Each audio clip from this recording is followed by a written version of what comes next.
ارشاد فرمایا اور ان سے قبل حضرت گرامی مفتی منیب الرحمان صاحب دامت برکاتہم نے اجلاس کا جو اعلامیہ پیش کیا، جس میں صراحت کے ساتھ فلسطینیوں کے شانہ بشانہ میدان جنگ میں شامل ہونے کا فتویٰ جاری کیا،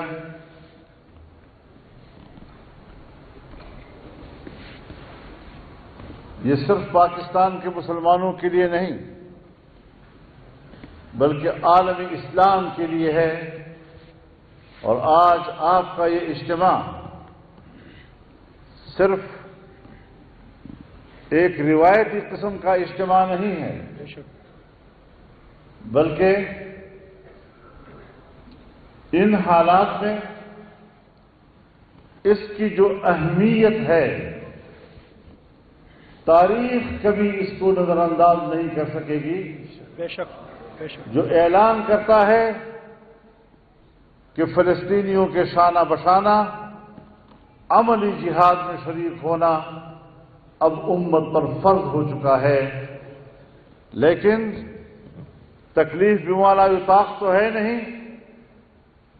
جہاں جہاں کا مسلمان جس جس راستے سے وہاں شریک ہو سکتا ہو، مسلمان پر فرض ہے کہ ان حالات میں اپنے فلسطینی بھائیوں کے شانہ بشانہ صہیونی جارحیت کا مقابلہ کرے۔ اسرائیل ایک ریاستی دہشت گرد ہے۔ اسرائیل آج کا قاتل نہیں ہے۔ یہ یہود انبیاء کے قاتل ہیں۔ ان کی تاریخ قتل و غارت گری ہے، ان کے علاوہ ان کا کوئی مشغلہ نہیں۔ اور اللہ رب العزت نے ان کے چہرے سے نقاب اٹھایا۔ کلما اوقدوا نارا للحرب اطفأها اللہ، جب بھی انہوں نے جنگ کی آگ بھڑکائی اللہ نے بجھائی۔ یعنی جب وہ جنگ کی آگ بھڑکانے کا سوچتے تھے، سازش کرتے تھے، تو اس سازش کو اللہ ناکام بنا دیتا تھا۔ بے شک۔ اور میں تو بڑے صاف الفاظ میں کہنا چاہتا ہوں کہ میرے ضمیر نے قابیل کو نہیں بخشا، میرے ضمیر نے قابیل کو نہیں بخشا۔ میں کیسے صلح کروں قتل کرنے والوں سے؟ واہ واہ واہ واہ اللہ۔ آج بھی وہ قاتل ہیں اور اپنی قتل و غارت گری کی تاریخ کو تسلسل دے رہے ہیں۔ ایک صدی قبل کرۂ ارض پر اسرائیل نامی کسی بھی ریاست کا وجود تک نہیں تھا۔ جناب رسول اللہ صلی اللہ علیہ وسلم نے صرف خیبر سے نہیں نکالا بلکہ اعلان فرمایا اخرج الیہود من جزیرۃ العرب، کہ یہود کو جزیرہ عرب سے باہر نکال دو۔ بے شک۔ فلسطین ارض عرب ہے اور ارض عرب پر ان کو قبضہ کرنا، وہاں ریاست بنانا، وہاں آبادی کرنا، اس کا کوئی حق اسلام کے دائرے میں ان کے لیے موجود نہیں ہے۔ اللہ اکبر۔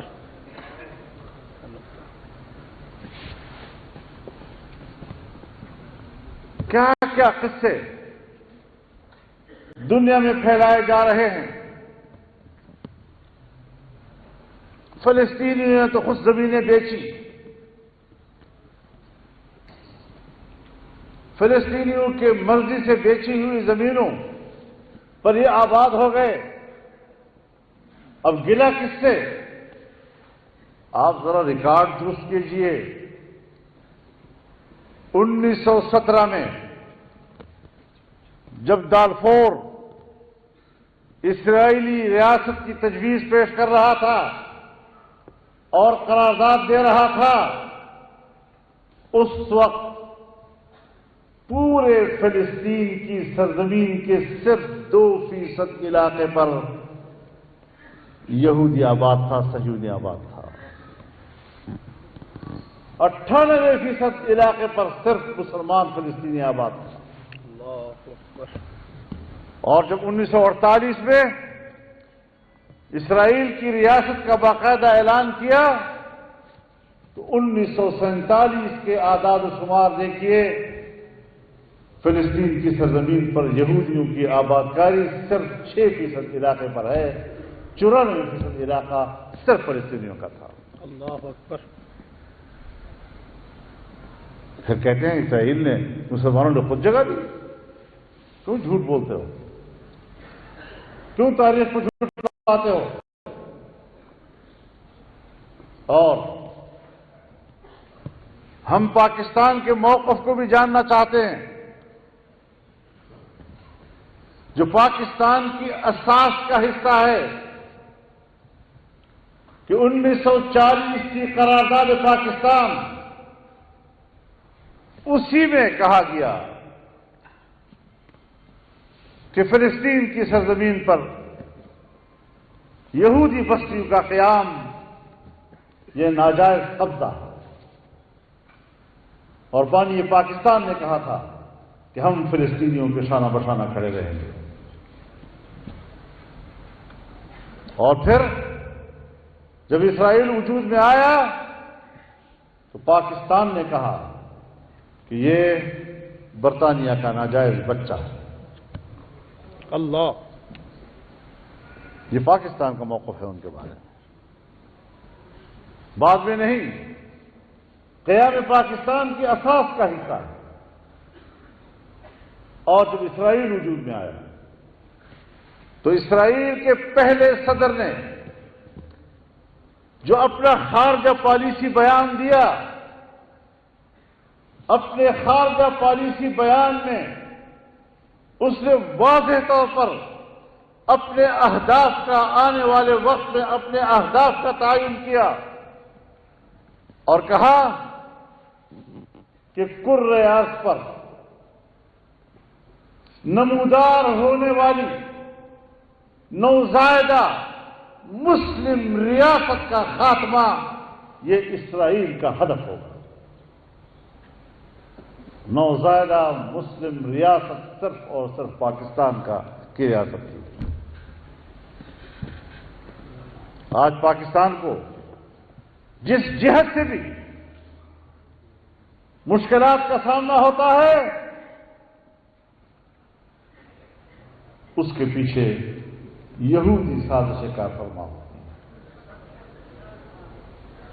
اور پھر ہمارے ملک میں ایسے ایسے فلاسفر وجود پاتے ہیں، ایسے ایسے فلاسفر اٹھتے ہیں، صاحب ہم نے تو ملک کو چلانا ہے، 25 کروڑ آبادی کی معیشت کا مسئلہ ہے، جب تک ہم یہود کے ساتھ، اسرائیل کے ساتھ تعلقات بہتر نہیں کریں گے، پاکستان کی معیشت کیسے چلے گی؟ پاکستان کی معیشت کیسے چلے گی؟ یہ سنی سنائی بات نہیں کر رہا ہوں آپ سے، کیا بات، یہ کوئی ایسی بات نہیں کر رہا ہوں کہ سیاسی دنیا میں خبریں چلتی ہیں میرے کان تک بھی کوئی بات پہنچ گئی۔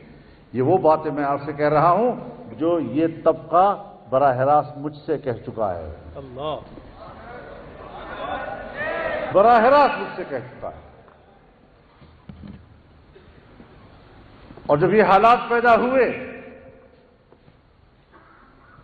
ٹی وی پر یہ لوگ آ کر فلسفے جھاڑتے تھے، فلسفے بگاڑتے تھے، پھر ہمیں سیمینار بھی کرنے پڑے، کراچی میں ملین مارچ بھی کرنا پڑا، اور اللہ کے فضل سے ہم نے ان کا ایسا منہ بند کیا کہ انشاءاللہ پھر دوبارہ یہ منہ نہیں کھول سکے گا۔ کیا بات، ماشاءاللہ۔ اور میں آج بھی حکمرانوں کو کہنا چاہتا ہوں، ہمارے ملک کی حکومت عجیب ہے، پھٹی ہوئی قمیص ہے۔ پی ڈی ایم حکومت کر رہی ہے، صدر اپوزیشن میں ہے۔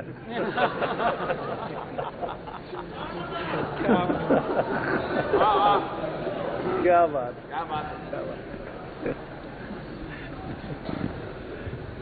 اور بجائے اس کے کہ وہ اپنے صدر کی مانے، پتہ نہیں کس کی مان رہے ہیں۔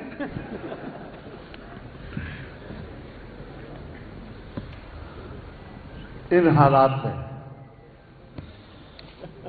قیام پاکستان کے مقصد کو بھی سمجھنا چاہیے۔ مسلم امہ کے نام پر وجود میں آنے والی ریاست پوری دنیا کے مسلمانوں کی جنگ لڑنے کی ذمہ دار ہے۔ اگر پاکستان آج فلسطین کے مسلمانوں کی جنگ نہیں لڑتا تو پھر وہ قیام پاکستان کے مقصد کی نفی کر رہے ہیں۔ بے شک، بہت خوب، بہت اعلیٰ، بہت خوب۔ پھر مسلم لیگ حکومت کرے، لیکن میں اس مسلم لیگ کو کہنا چاہوں گا کہ آپ ہی تو ہیں جو قائد اعظم محمد علی جناح کے موقف کو جھٹلا رہے ہیں۔ کیا بات ہے، کیا بات ہے۔ واضح موقف ہونا چاہیے۔ ڈرنا کیا ہے؟ اور قرآن کریم ہمارا رہنما ہے۔ واہ، جب اللہ رب العزت نے مکہ مکرمہ میں مشرکین کے داخلے پر پابندی لگا دی، یا ایھا الذین آمنوا انما المشرکون نجس فلا یقربوا المسجد الحرام بعد عامهم ھذا، تو سوال پیدا ہوا یا نہیں کہ یہ تو تجارتی مرکز ہے، یہاں تو دنیا کا مال آتا ہے، کیا بات، یہاں خرید و فروخت ہوتی ہے، یہاں کی معیشت متاثر ہو جائے گی۔ تو اللہ رب العزت نے کیا فرمایا؟ وَإِنْ خِفْتُمْ عَيْلَةً فَسَوْفَ يُغْنِيكُمُ اللَّهُ مِنْ فَضْلِهِ إِنْ شَاءَ۔ واہ واہ واہ، کیا بات، کیا بات۔ اگر تمہیں بھوک پیاس کا خطرہ ہو جائے، تجارتی نقصان ہو جائے گا، معاشی بربادی ہو جائے گی، کیا بات، تو ہمارے فلسفی لوگ پھر اپنا فلسفہ بگاڑتے ہیں۔ یہ مولوی صاحبان سبھی سے باتیں کرتے ہیں، ان کو کیا پتا ہے حالات کا، دنیا کے حالات یہ آج کی باتیں نہیں ہیں، یہ اس وقت مکہ میں بھی ہوئی، لیکن اللہ نے فرمایا ان اللہ علیم۔ سبحان اللہ، سبحان اللہ، بے شک۔ تم کیا مجھے سمجھاؤ گے؟ میں خود جانتا ہوں۔ پھر فلسفے سب اس کی ذرا حکمت عملی دیکھیے۔ حکمت عملی کے لحاظ سے، عقلی لحاظ سے ہمیں سوچنا چاہیے، گہرائی کے ساتھ سوچنا چاہیے۔ یہ لوگ تو سادے لوگ ہیں، سادی گفتگو کرتے ہیں۔ اللہ نے کہا انی علیم حکیم، وہ حکمت والا بھی تو میں ہوں، ماشاء اللہ، تم سے زیادہ حکمت جانتا ہوں، میں ہی تو عالم ہوں، میں ہی تو حکیم ہوں۔ تو اللہ تعالیٰ کا علم اور اللہ تعالیٰ کی حکمت اس وقت بھی یہی تھی کہ اس کے حکم کو مانو اور اس خطے پر غیر مسلموں کا داخلہ بند کر دو۔ کیا بات، اور اگر رسول اللہ صلی اللہ علیہ وسلم نے ان کو جزیرۃ العرب سے نکالا تو ہمیں کبھی اس خوف میں مبتلا نہیں ہونا چاہیے کہ پھر اس کا تو ہمیں معاشی نقصان ہوگا۔ کیا بات، میں اس معیشت پر لعنت بھیجتا ہوں جو یہودیوں کے رحم و کرم پر۔ بے شک، بے شک، بے شک، بے شک، کیا بات، ماشاء اللہ۔ خود پاکستان کو پاکستان بناؤ، خود پاکستان کو پاکستان بناؤ، پاکستان کے وسائل کو ملک کے لیے استعمال کرو، اپنے وسائل کو ملک کے لیے استعمال کرو۔ 77 سال ہم نے گزارے، ہم نے اپنے وسائل کو استعمال نہیں کیا، ساری زندگی ہم نے بھیک مانگ کر گزاری ہے، قرضے مانگ کر گزارے ہیں۔ جب 77 سال تم نے پاکستان کو پاکستان نہیں سمجھا، پاکستان کے وسائل کو اپنے لیے استعمال نہیں کیا قوم، تو پھر سمجھ لو کہ تمہارا دماغ تمہارا دل اندر سے آج جو غلامانہ ہے، اور تم کل جو غلام تھے، تم آج جو غلامی کر رہے ہو۔ میں یہ بات کئی اجتماعات میں کر چکا ہوں اور آج پھر یاد دلانا چاہتا ہوں آپ کو کہ جنرل مشرف صاحب کے ساتھ ایک میٹنگ تھی۔ مجھے کہتا ہے آپ امریکہ کے خلاف جلوس جلسے نکال رہے ہیں، ہم امریکہ کی غلامی نہیں مانتے۔ مولانا صاحب مان لو ہم امریکہ کے غلام ہیں، یہ آج بھی چیز کہہ رہا ہے مجھے، مان لو۔ میری بات سن لو، میری بات سن لو۔ کہتے ہیں مان لو ہم غلام ہیں، آپ کیا یہ کہتے ہیں غلامی نہیں مانتے؟ میں نے کہا اس میں کوئی شک نہیں ہے کہ ہم غلام ہیں، میں بھی مانتا ہوں ہم غلام ہیں، آپ بھی کہتے ہیں ہم غلام ہیں، غلامی کو مانتا ہوں، لیکن ایک طبقہ وہ ہے جو غلامی کو قبول کر کے اس کے سامنے سرنگوں ہو جاتا ہے، اور ایک طبقہ وہ ہے جو غلامی کے سامنے ڈٹ جاتا ہے، سر اٹھا کے چلتا ہے، گردن کٹوا دیتا ہے، لیکن اس کے سامنے جھکنے کے لیے تیار نہیں ہوتا۔ نعرہ تکبیر، سبیلنا سبیلنا۔ تو میں نے کہا جنرل صاحب یہاں پر بات تقسیم ہو جاتی ہے، ایک آپ ہیں اور ایک آپ کے اکابر کی تاریخ، ایک میں ہوں اور ایک میرے اکابر کی تاریخ۔ تجھے اپنے آبا و اجداد کی تاریخ مبارک، مجھے اپنے آبا و اجداد کی تاریخ مبارک۔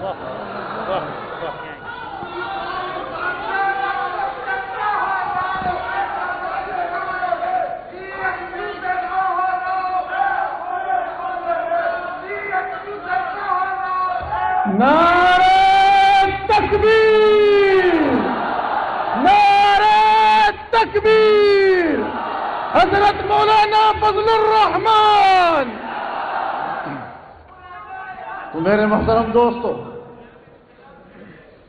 ان سارے حالات میں ہمیں اپنے فرض کو سمجھنا ہے۔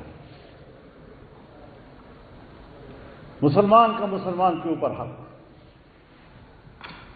جناب رسول اللہ صلی اللہ علیہ وسلم فرماتے ہیں المسلم اخو المسلم لا يظلمه ولا يسلمه ولا يخذله ولا يحقره۔ نہ اس پر خود ظلم کرتا ہے، نہ کسی کے ظلم کی سپرد کرتا ہے۔ کیا بات۔ آج ہم امت مسلمہ کو اس کا بھولا ہوا سبق یاد دلانا چاہتے ہیں واہ، کہ فلسطینیوں کو آپ نے کس کے ظلم میں چھوڑ دیا ہے، اللہ کس کے حوالے کر دیا ہے، اللہ۔ اور جب آپ ان کے حوالے کریں گے تو پھر مسلمان ہونے کا دعویٰ کیسے کرو گے؟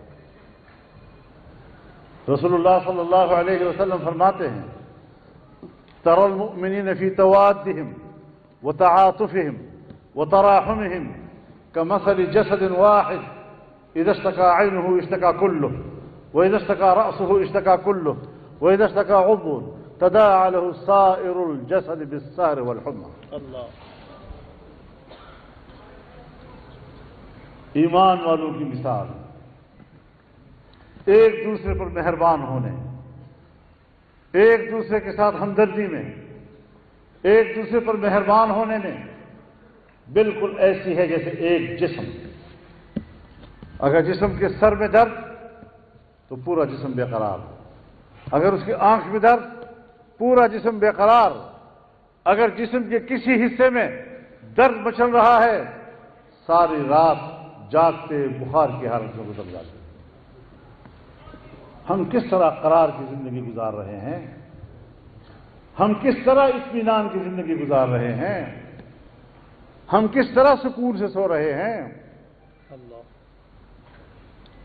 اس احساس کو اجاگر کرنا ہے، اس احساس کو ہم نے بیدار کرنا ہے۔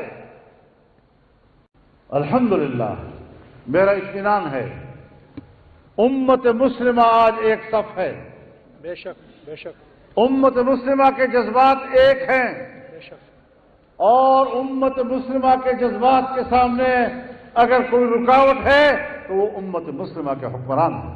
بے شک بے شک بے شک. چاہے پاکستان کے حکمران ہوں اور چاہے دوسری اسلامی دنیا کے حکمران ہوں، وہ اپنے مفادات کے لیے سوچ رہے ہیں.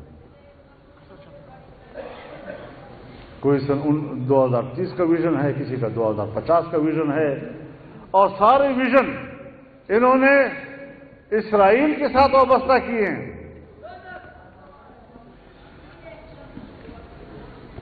یہ خس و خاشاب ہو جائیں گے، یہ کوئی حیثیت نہیں ہوگی. انشاءاللہ. ایک خواب ہوگا جو خواب پریشان ہی رہے گا، جس کی تعبیر نہیں ہو سکے گی کبھی.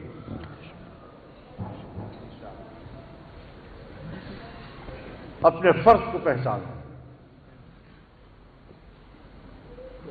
پاکستان، سعودی عرب، ترکی، مصر، ملائیشیا، انڈونیشیا، یہ امت مسلمہ کے وہ بڑے ممالک ہیں کہ اگر وہ مل کر ایک متفقہ فیصلہ کر لے، کوئی امت مسلمہ کا حکمران ان کی مخالفت نہیں کر سکے گا. کیا بات.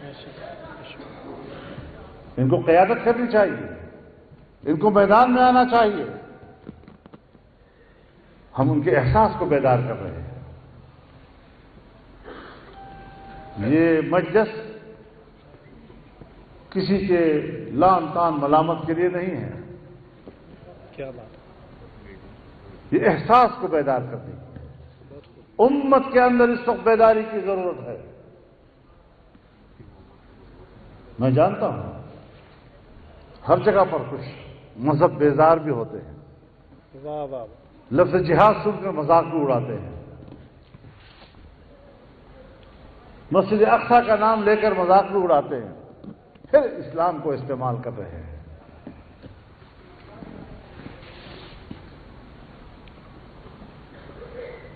تو اسلام، بیت المقدس، آزادی فلسطین، یہ ہمارا کارڈ نہیں ہے، یہ ہمارا عقید.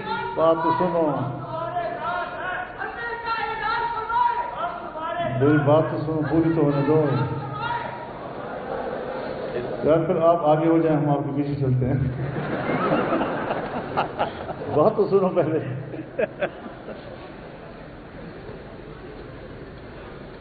آج ضرورت اس امر کی ہے کہ ہم اپنے حکمرانوں کو بھی جگائیں، ان کو احساس دلائیں کہ امت مسلمہ آج آپ سے کیا تقاضا کرتی ہے، امت مسلمہ کی آرزوئیں کیا ہیں، امت مسلمہ آپ سے کیا چاہتی ہے. اور اس طرح ہم بھی پھر آپ کو آرام سے سونے نہیں دیں گے. واہ واہ. انشاءاللہ انشاءاللہ. ہم بھی آرام سے سونے نہیں دیں گے آپ کو. تو یہ جو دین بیزار قسم کے لوگ مذاق اڑاتے ہیں، پتہ نہیں کیا کیا کچھ کہتے ہیں، یہ وہ لوگ ہیں جو اللہ کی بندگی کی بجائے امریکہ کی خدائی پہ یقین رکھتے ہیں. ہم تو چاہیں گے تم بھی اللہ کے سامنے آ جاؤ. انسان آزاد ہے. حضرت عمر رضی اللہ تعالیٰ عنہ نے جب کسی مسئلے پر اپنے ایک گورنر کو جھنجھوڑا تو آپ کے الفاظ کیا تھے؟ متی استعبدتم الناس وقد ولدتهم امہاتهم احرارا. اللہ اللہ. تم نے انسان کو کب وہ اپنا غلام سمجھ رکھا ہے؟ ان کو تو اپنے ماؤں نے آزاد چنا ہے. تو آزادی یہ انسان کا پیدائشی حق ہے، اور یہ پیدائشی حق نہ کشمیری سے چھینا جا سکتا ہے، نہ فلسطینی سے چھینا جا سکتا ہے، نہ دنیا کے کسی اور مسلمان سے چھینا جا سکتا ہے.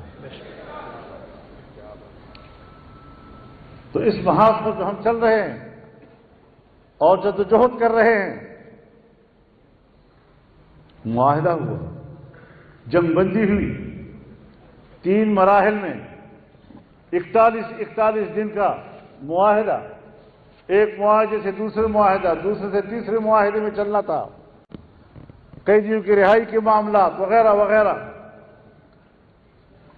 اس بیچ میں کیا جواز تھا کہ آپ نے حملہ کیا دوبارہ؟ تم نے وعدہ خلافی کہ اپنی تاریخ دہرائی ہے. اللہ اکبر. تم نے یہود و صہیون کا اصل چہرہ بے نقاب کیا ہے. اور انشاءاللہ العزیز آج جمعرات ہے نا، اتوار کو 13 اپریل کو انشاءاللہ کراچی میں اسرائیل مرد آباد کے عنوان سے ملین مارچ ہوگا انشاءاللہ. اور کل جمعہ ہے. میں پوری قوم سے کہتا ہوں، اپنی جماعت سے کہتا ہوں، تمام دینی تنظیموں سے کہتا ہوں، ان کے کارکنوں سے کہتا ہوں کہ ہر ضلعی ہیڈ کوارٹر میں کل مظاہرے ہونے چاہیے انشاءاللہ اسرائیلی مظالم کے خلاف، اپنے فلسطینی بھائیوں کے ساتھ یکجہتی کے لیے. تو یہ متفقہ فیصلہ ہے. اور پھر کراچی کے جلسے میں ہم اگلے اقدام کا اعلان کریں گے. نہ آپ کو آرام سے بیٹھنے دیں گے، نہ خود آرام سے بیٹھیں گے انشاءاللہ. پورے عزم کے ساتھ یہ جنگ ہم نے لڑنی ہے، اور جو ہماری استطاعت میں ہے اللہ نے اسی حد تک ہمیں مکلف بنایا ہے. انشاءاللہ اس میں کوئی کمی نہیں آنی چاہیے. اللہ تعالی ہمارا حامی و ناصر ہو. آپ کا بہت بہت شکریہ. وآخر دعوانا ان الحمدللہ رب العالمین.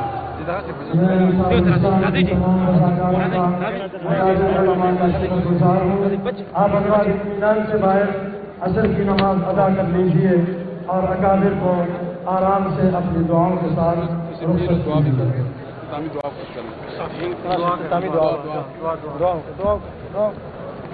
آمین. الحمدللہ رب العالمین والصلاة والسلام علی سید الرسول و خاتم النبیین. الہ العالمین، یہاں پہ جو کچھ کہا گیا سنا گیا اپنے دربار عالی میں قبول و منظور فرما. جو کمی کوتاہی ہو چکی اپنے فضل و کرم سے معاف فرما. الہ العالمین، جو کچھ کہا گیا ہم سب کو اس پر عمل کرنے کی توفیق نصیب فرما. وصلی اللہ تعالی علی خیر خلقہ محمد وعلی آلہ وصحبہ اجمعین.